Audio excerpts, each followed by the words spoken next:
Hai semua, pernah tak rasa macam hidup ni satu pengembaraan besar? Hari ni, kita nak mulakan satu ekspedisi yang paling penting, iaitu pengembaraan ke dunia kerjaya. Jom, kita bersiap sedia untuk terokai impian anda. Okey, kita mulakan dengan soalan yang paling popular sekali. Soalan keramat yang semua orang akan tanya pada kita. Lepas habis sekolah nanti, awak nak jadi apa?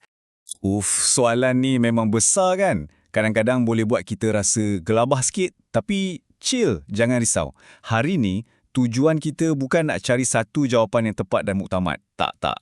Sebaliknya, kita nak belajar cara untuk jadi penjelajah dan kita akan terokai semua kemungkinan yang ada, bersama-sama. Baiklah, setiap pengembaraan mesti ada destinasinya kan?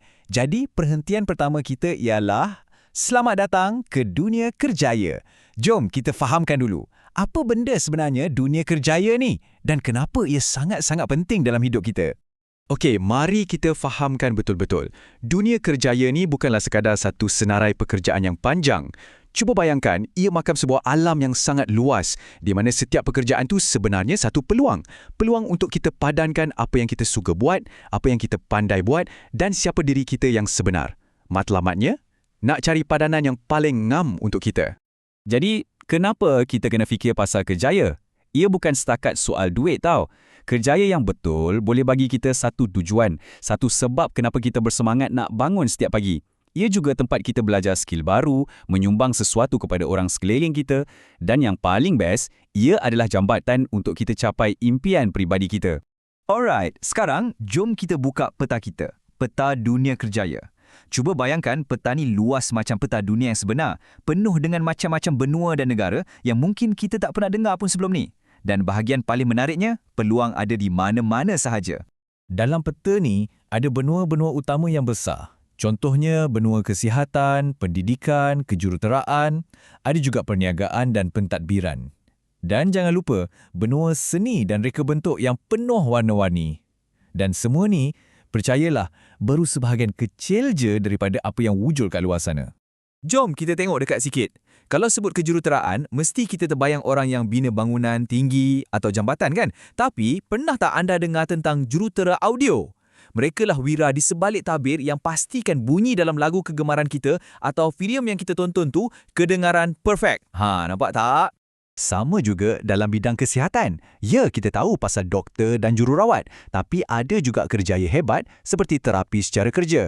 Mereka ni bantu orang yang baru pulih daripada kecederaan untuk buat aktiviti harian macam biasa semula. Kerja mereka ni sangat mulia kan? Dan dalam dunia yang serba moden ni, muncul pula kerjaya-kerjaya baru macam penganalisis data. Boleh bayangkan mereka ni macam detektif zaman digital. Kerja mereka siasat data-data untuk bantu syarikat buat keputusan yang lebih baik. Ini bukti yang dunia kerja sentiasa berubah dan ada je benda baru untuk kita teroka. Jadi, apa mesej penting kat sini? Kejayaan tu tak ada satu acuan sahaja. Anda tak perlu jadi seperti orang lain untuk dianggap berjaya. Kejayaan sebenar ialah bila anda jumpa bidang yang betul-betul kena dengan jiwa anda. Tempat di mana anda rasa seronok dan boleh jadi versi terbaik diri anda. Itulah kuncinya. Okey, peta dah ada depan mata. Tapi, macam mana kita nak navigasi dalam peta yang luas ni? Kita perlukan satu alat istimewa, iaitu kompas diri kita sendiri. Kompas inilah yang akan gunakan minat dan bakat kita sebagai penunjuk arah. Persoalannya, dengan begitu banyak pilihan, dengan peta yang sangat luas, macam mana kita nak cari jalan yang betul-betul untuk kita? Jawapannya sebenarnya ada dalam diri kita sendiri. Salah satu kompas yang paling best ialah teori Holland atau RISAC. Teori ni bantu kita padankan jenis personaliti kita dengan jenis kerjaya. Jom kita tengok sekejap. Adakah anda seorang yang realistik, suka buat kerja guna tangan? Atau mungkin anda investigatif, suka berfikir, mengkaji dan selesaikan masalah? Atau adakah anda seorang yang artistik, penuh dengan kreativiti? Mungkin anda seorang yang social, rasa paling gembira bila dapat bantu orang lain. Atau mungkin enterprising, suka memimpin dan ada semangat keusahawanan. Dan akhir sekali conventional, seorang yang suka pada benda yang tersusun dan teratur. Cuba fikir-fikirkan, yang mana satu paling dekat dengan diri anda? Baiklah, penjelajah semua, peta dah ada, kompas pun dah di tangan. Sekarang tibalah masanya untuk bahagian yang paling penting, iaitu untuk mula merancang pengembaraan anda. Ingat, langkah pertama itulah yang paling mustahak. Jadi, apa langkah pertama yang anda boleh buat? Senang je. Ada 3 perkara yang anda boleh mula buat hari ini juga. Pertama, kenali diri. Ambil masa, duduk sekejap dan senaraikan semua benda yang anda seronok buat. Kedua, terokai peta. Jadilah macam detektif. Buka internet dan siasat tentang kerja-kerja yang nampak menarik perhatian anda. Dan ketiga, yang paling penting, mula berbual. Jangan simpan seorang diri. Cakap dengan cikgu, keluarga atau kaunselor. Mereka semua ada di situ untuk bantu anda. Dan ini mungkin nasihat yang paling penting untuk hari ini. Dengar baik-baik ya. Anda tak perlu tahu semua jawapan sekarang juga. Tak mengapa kalau anda masih keliru. Perancangan kerjaya ini adalah satu proses, satu perjalanan yang berterusan.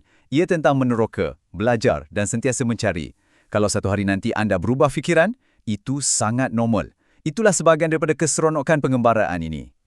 Jadi, secara rasminya, pengembaraan kerjaya anda bermula hari ini. Dengan peta di tangan dan kompas dalam diri, persoalannya sekarang bukanlah awak nak jadi apa. Sebaliknya, soalannya ialah, ke manakah kompas anda akan membawa anda dahulu? Selamat meneroka!